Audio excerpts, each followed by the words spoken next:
केशापुर नाम का एक छोटा सा गांव था। उसी गांव में जानकी देवी नाम की एक बूढ़ी औरत अपनी बेटी के साथ रहती थी।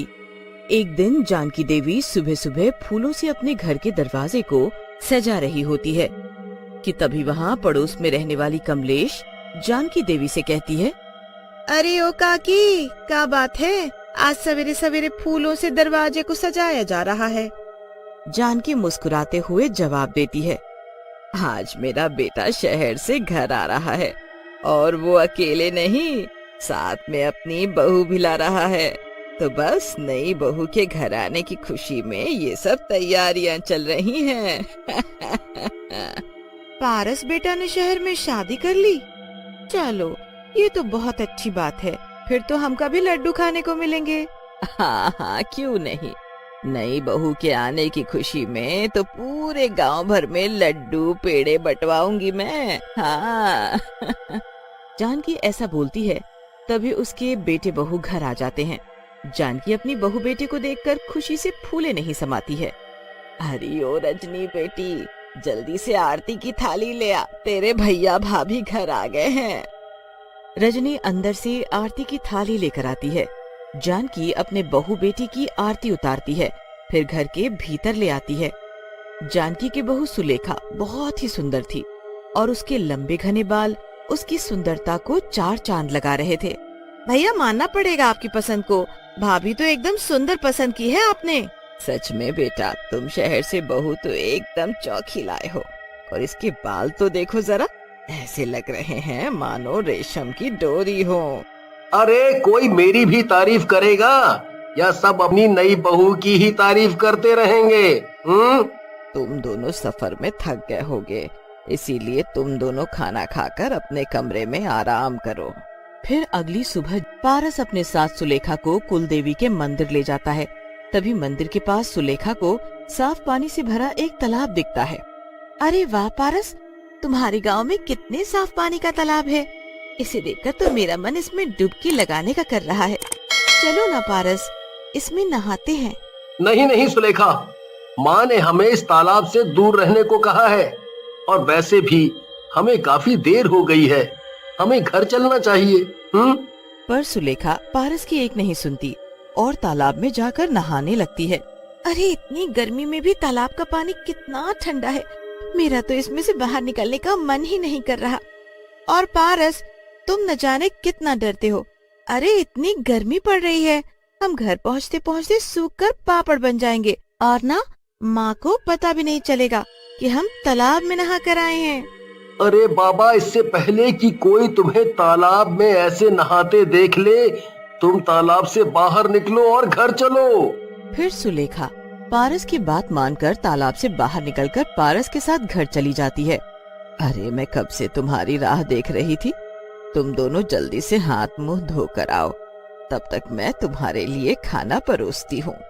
फिर कुछ ही देर में सभी खाना खाने के लिए बैठ जाते हैं, पर सुलेखा अपने कमरे से बाहर नहीं आती है।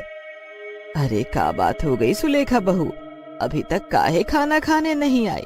जरा देखो तो सही रजनी, तेरी भाभी काहे इतनी देर लगा रही है।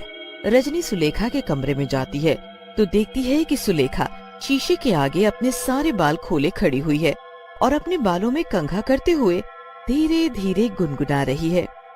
ला ला ला, ला ला ला, ला ला ला ला ला ला, ला ला ला ला ला ला। सुलेखा को यूं बाल खोले देख रजनी डर जाती है। भाभी, ये क्या, आप अभी तक तैयार नहीं हुई?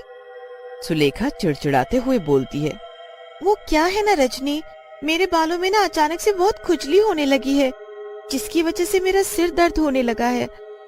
तुम यहाँ से जाओ, मैं बाल बनाकर अभी आती हूँ। भाभी, आपके बालों से तो कीड़े गिर रहे हैं।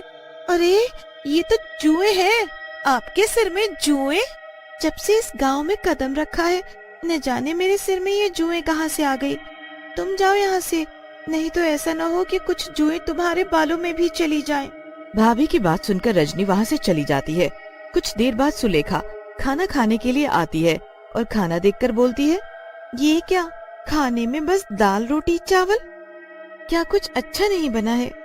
एक तो मुझे बहुत जोरों से भूख लगी है, ऊपर से खाने में ये बेकार सब बना है। मेरा तो चिकन खाने का मन था।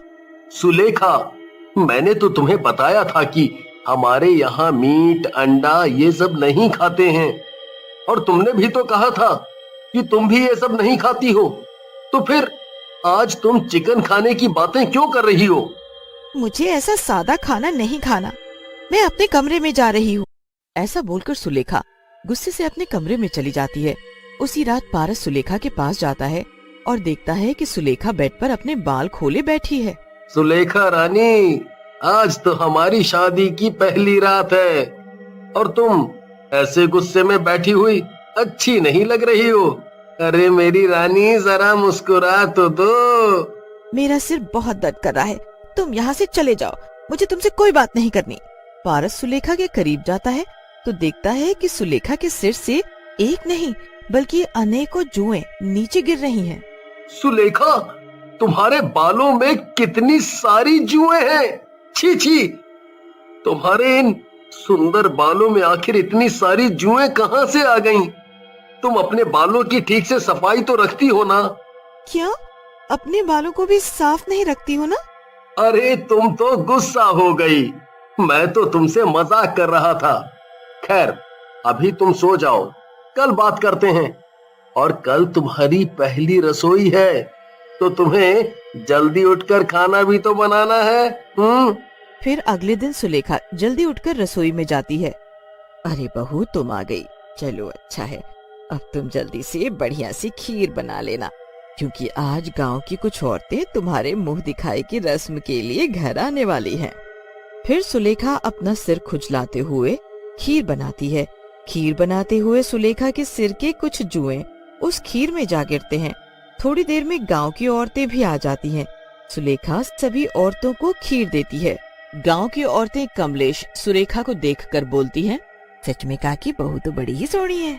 सुधा खीर खाती है तो उसके मुंह में जुएं आ जाती है। सुधा खीर थूकते हुए बोलती है, हाय रे काकी, सब तो खीर में मेवा डालकर खीर बनाते हैं, पर लगता है तेरी बहू ने इसमें अपने सिर की जुएं डालकर खीर बनाई है।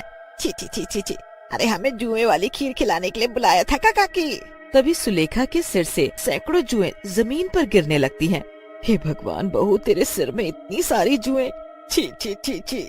सभी की बातें सुनकर सुलेखा को बहुत गुस्सा आता है और देखते ही देखते सुलेखा एक चुड़ैल के रूप में बदल जाती है और जोर जोर से चिल्लाते हुए बोलती है, बड़ी आई सबकी सब छी छी छी करने वाली, जिसने भी मुझे देखकर छी छी किया है मैं उसका कीमा बनाकर खा जाऊंगी। मेरे सिर में जुएं हैं और अब ये जुएं तुम सभी के बालों में चली जाएंगी, तब पता चलेगा कि जब सिर में जुएं काटती हैं तो कैसा लगता है। अरे कोई इस चुड़ैल को मारो नहीं, नहीं तो ये हम सबके बालों में जुएं कर देगी। तभी वहाँ पारस आता है और जुएं वाली चुड़ैल को देखकर बोलता है, हे भगवान, ये हमारे घर में जुएं वाली चुड़ैल कहाँ से आ गई? कहीं इसी ने तो सुलेखा के बालों में जुएं नहीं डाली हैं? अरे बेटा पारस, ये चुड़ैल ही सुलेखा है। न जाने मेरी बहू सुलेखा जुएं वाली चुड़ैल कैसे बन गई। मुझे जुएं वाली चुड़ैल कहा, अब तो मैं किसी को नहीं छोड़ूंगी। सही पहचाना तूने कमलेश चाची, इस काकी की नई नवेली बहू ने तालाब में नहाकर मेरा काम आसान कर दिया। इसकी बहू के लंबे बालों को देखकर मेरा तो दिल ही खुश हो गया था। अब तो सब जान ही गए होंगे कि मैं केशवी हूँ और मैंने इस काकी की बहू सुलेखा के शरीर पर कब्जा कर लिया है। और अब मैं सभी गांव वालों से अपनी मौत का बदला लूंगी। तेरी बहू ने न सही, पर तेरी माँ ने, तेरी बहन रजनी ने कुछ सालों पहले मेरा बहुत मजाक उड़ाया था। मेरे बालों में बहुत जुएं थी, जिसे देखकर सभी गांव की औरतें, लड़कियां मेरा बहुत मजाक उड़ाते थे। पर किसी ने ये नहीं सोचा कि उन जुओं की वजह से मैं कितनी दुखी रहती थी। पागल की तरह मैं अपना सिर खुजाती रहती थी। बालों में जुएं इस तरह काटते थे जैसे कोई सुई चुभाता जा रहा हो। पर मेरी परेशानी किसी ने नहीं समझी, बल्कि मुझे गंदा जुएं वाली नहाती नहीं है ची ची करके मेरा मजाक बनाकर रख दिया। और जिसकी वजह से मैंने तालाब में कूदकर अपनी जान दे दी। हमें माफ कर दे केशवी, हमने सच में तेरा बहुत मजाक उड़ाया था, तेरी तकलीफ को नहीं समझा और न जाने तुझे क्या क्या कहा। पर अगर तुझे सजा ही देनी है तो मुझे और मेरी बेटी रजनी को दे। पर मेरी बहू, वो तो कुछ दिनों पहले ही शहर से आई है, उसे छोड़ दे केशवी, उसे छोड़ दे। तभी पारस भी चुड़ैल के आगे रोते हुए हाथ जोड़कर विनती करने लगता है। चुड़ैल जी, मेरी सुलेखा को छोड़ दो। सभी को माफी मांगता देख चुड़ैल को सभी के ऊपर दया आ जाती है और वे सुलेखा के शरीर को छोड़कर वहाँ से हमेशा के लिए चली जाती है।